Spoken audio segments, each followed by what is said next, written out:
more you can cultivate that sense of wealth, that sense of abundance in you, the more you can feel that sense of joy, the more easy it's going to be for you to do financially.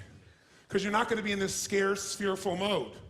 Now, that's not enough by itself. You can have this great sense of abundance and do the wrong mechanics and be a disaster. True or false? But if I had to have an area to get you started with, you want to have the emotion and psychological strength, because that's going to carry you through when the mechanics are boring or frustrating, or when things aren't working out. Your emotion, your psychology is what will carry you. It'll get you to keep doing it. Everyone knows, if you've done any studies, Dr. Seligman is very famous for doing studies on optimism. And in those studies, you know what he found out? People that are pessimists are much more realistic. They're much more accurate.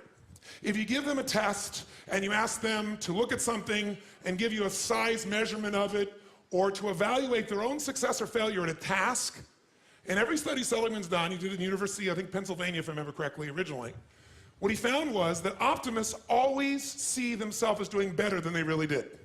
They basically BS themselves. What happens to pessimists, they're 10 times more accurate.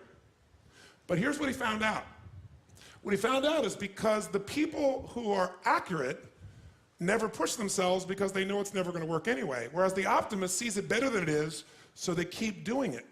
Because they have the illusion they did well, I'll do even better next time.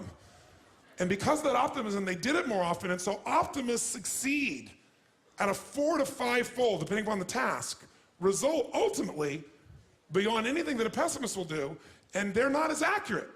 All that's a big way of saying is, if you can develop a psychology of resilience in yourself, you don't have to be optimistic or fake, you can be real. The realness is, whatever shows up, you are larger than anything that can happen to you.